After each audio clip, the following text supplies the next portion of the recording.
Chers frères et sœurs, avez-vous déjà ressenti, dans les moments les plus difficiles, la chaleur d'une présence invisible, comme s'il existait une force aimante, silencieuse mais forte, qui vous guidait et vous protégeait?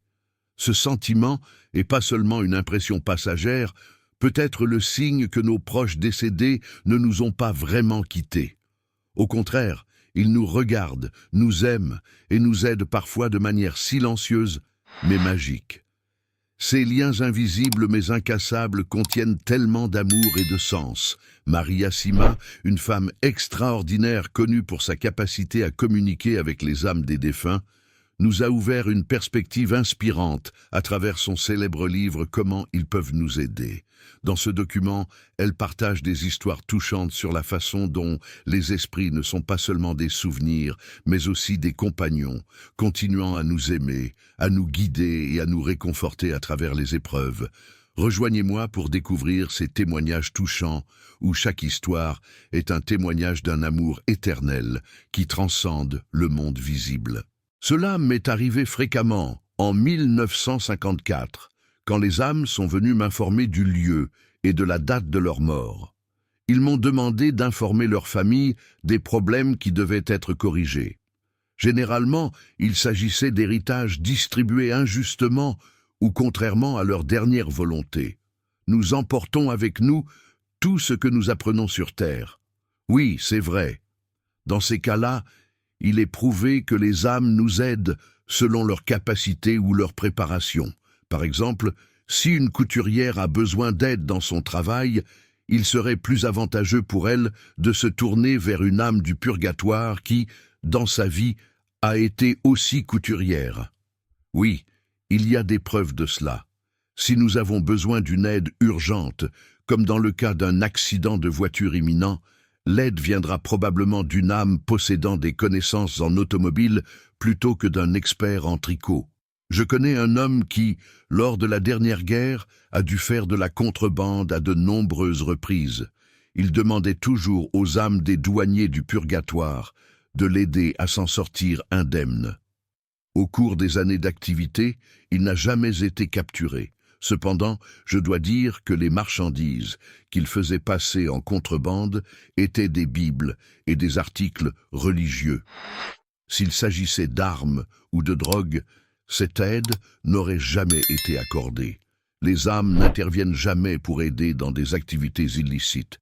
De quelles autres manières les âmes peuvent-elles nous guider et nous conseiller? Nous pouvons demander à une âme de nous guider spirituellement. Ceci est particulièrement utile lorsque nous ne trouvons pas de bons prêtres et que nous nous sentons trop seuls spirituellement. Dans les cas que je connais, les âmes ne cessent de nous aider dans ces circonstances. Bien que je n'ai jamais été directement témoin de la manifestation de cette aide, les âmes prétendent que cela se produit. Pouvez-vous me donner un exemple de la façon dont une âme du purgatoire a libéré ou protégé quelqu'un? Par exemple, si un jeune homme cherche une épouse bonne et pieuse, il pourrait penser à une jeune femme à qui il rend visite occasionnellement. Les âmes peuvent vous offrir des conseils subtils pour vous aider à prendre les bonnes décisions, toujours en accord avec le plan divin. Cependant, chaque fois qu'elle s'approchait de la maison de la jeune femme, elle voyait un homme qui la grondait et lui disait « N'y va pas ». Au début, elle ne lui prêta aucune attention et continua à lui rendre visite. Mais à la 3e ou 4e fois, il devint curieux à propos de cet homme, car il lui rappelait le père de la jeune femme, décédé il y a de nombreuses années. Cette impression la fit réfléchir et changer la direction de ses efforts. Ainsi, elle a été protégée et libérée d'une situation qui aurait pu être bien malheureuse dans le futur. Dans un autre cas, une jeune femme a tenté à plusieurs reprises d'entrer dans un couvent, mais elle a toujours été refusée pour différentes raisons. Au fil du temps, elle a pris l'habitude de s'asseoir seule, dans un coin au bord du lac, cherchant la paix en Dieu. Un jour, alors qu'il marchait vers le rivage, il entendit une voix lui murmurer « Arrêtez, faites demi-tour ». Elle ignora la voix et continua de marcher, mais elle l'entendit à nouveau, avec insistance. Elle ne s'arrêta que lorsqu'elle sentit des mains invisibles la repousser. Plus tard, Il a partagé cette expérience avec un psychologue de confiance qui a expliqué ce qui s'est passé comme suit. Dans votre état spirituel, vous auriez facilement pu être attiré par l'eau. Peut-être seriez-vous tombé ou même sauté sans vous en rendre compte, et vous seriez noyé. Grâce à l'intervention de cette présence spirituelle, elle fut protégée d'un sort fatal. Pouvons-nous demander à des âmes qui sont à des niveaux supérieurs de descendre à des niveaux inférieurs pour aider d'autres âmes? Non, ce n'est pas possible. La raison en est que ces âmes sont entièrement concentrées sur la recherche et la nostalgie de la lumière de Dieu. Son orientation est totalement dirigée vers lui. Au contraire, nous devons prier et demander l'intercession d'eux, Saint Michel et d'autres anges, pour protéger et aider les âmes qui se trouvent à des niveaux inférieurs. De quelles autres manières les âmes peuvent-elles nous protéger? Je crois que sa capacité à nous aider n'est limitée que par notre imagination, tant que nos intentions sont saintes et bonnes. Ils ne nous assisteront jamais dans des tâches qui vont à l'encontre de la volonté de Dieu. Ne vous découragez pas, si parfois votre aide n'est pas évidente. Rappelez-vous que pour tout, ils ont besoin de la permission de Jésus, accordée par l'intermédiaire de sa Sainte Mère. Et comme nous le savons bien, le projet de Jésus ne coïncide pas toujours avec le nôtre. Bien que nos demandes soient légitimes, l'intervention des âmes est souvent silencieuse et difficile à reconnaître. Leur protection, dans de nombreux cas, se produit dans de petits moments qui passent inaperçus, mais qui ont une signification immense. Par exemple, vous traversez une rue juste à temps pour éviter un accident, sans vous rendre compte qu'une âme s'est peut-être réveillée ou est intervenue pour éviter une situation dangereuse. Ces dons silencieux, bien qu'invisibles, sont la preuve de l'amour que les âmes nous portent. Combien de fois notre vie a-t-elle été sauvée sans même que nous le sachions? Une histoire remarquable d'intervention miraculeuse d'âmes s'est produite en France. Avec une femme humble et profondément pieuse, elle avait l'habitude d'offrir des messes mensuelles pour prier pour les âmes du purgatoire. Cependant, lorsqu'il a perdu son emploi et s'est retrouvé dans une situation financière difficile, ses économies ont commencé à s'épuiser rapidement.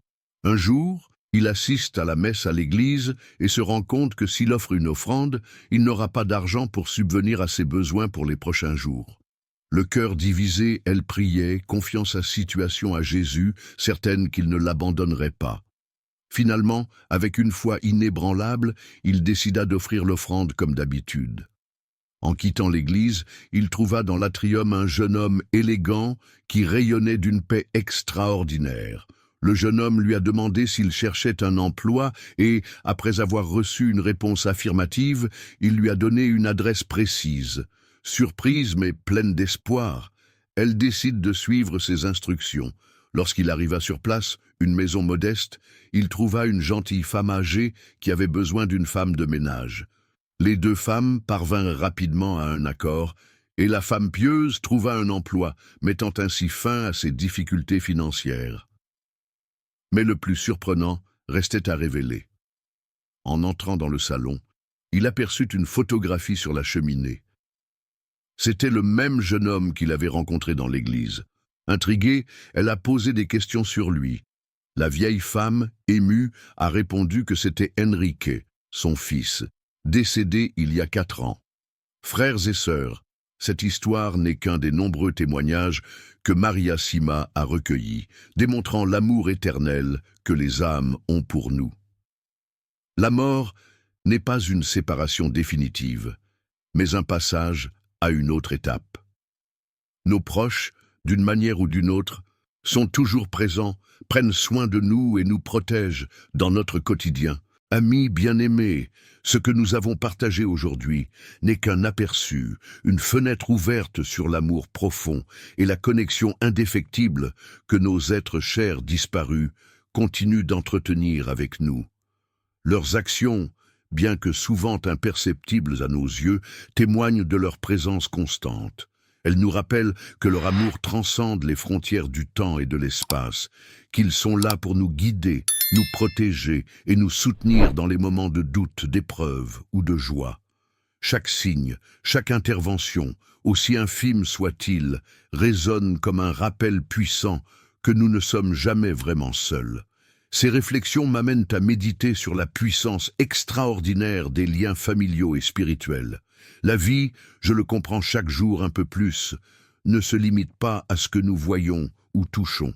Elle inclut également ce qui est invisible, ce qui est porté par l'amour, la foi et l'espoir. À travers ces expériences, j'ai appris que la prière et la foi sont des piliers inébranlables, capables d'apporter lumière et sérénité, même dans les moments les plus sombres. J'ai compris que les plus petits gestes d'amour et de générosité possèdent un pouvoir immense, celui de transformer nos vies et celles des autres, même si leurs effets ne sont pas immédiatement visibles. Ces récits m'invitent à vivre différemment, à accueillir chaque moment avec gratitude, à chérir mes relations et à les nourrir avec intention et amour. Ils m'enseignent que le sacrifice, la bonté et l'humilité trouvent toujours leur juste écho, même si leur récompense semble différer. Par-dessus tout, ils me rappellent que les liens spirituels ne s'effacent jamais. Ils évoluent, se métamorphosent, mais leur force demeure intacte, portée par l'amour éternel et la grâce divine. Seigneur infiniment miséricordieux, nous t'adressons notre plus profonde gratitude pour l'amour qui nous unit à nos proches, au-delà même de la mort. Merci pour cette lumière divine qui illumine nos chemins et pour cette présence protectrice qui nous accompagne, même dans les épreuves. Nous te confions nos êtres chers et te demandons de guider leurs âmes avec tendresse et paix dans l'au-delà. Permets-nous de sentir leur présence bienveillante dans nos vies et apprends-nous à vivre avec une gratitude sincère, une espérance renouvelée et une force inébranlable. Aide-nous, Seigneur, à refléter cet amour éternel dans nos paroles, nos actions et nos choix quotidiens. Que nous soyons des instruments de ton amour et de ta lumière dans ce monde, en témoignant des liens sacrés qui nous unissent. En toi, Seigneur, et dans l'amour de nos proches, nous trouvons la force, la direction et une paix inaltérable. Pour cela, nous te rendons grâce aujourd'hui et pour toujours. Amen.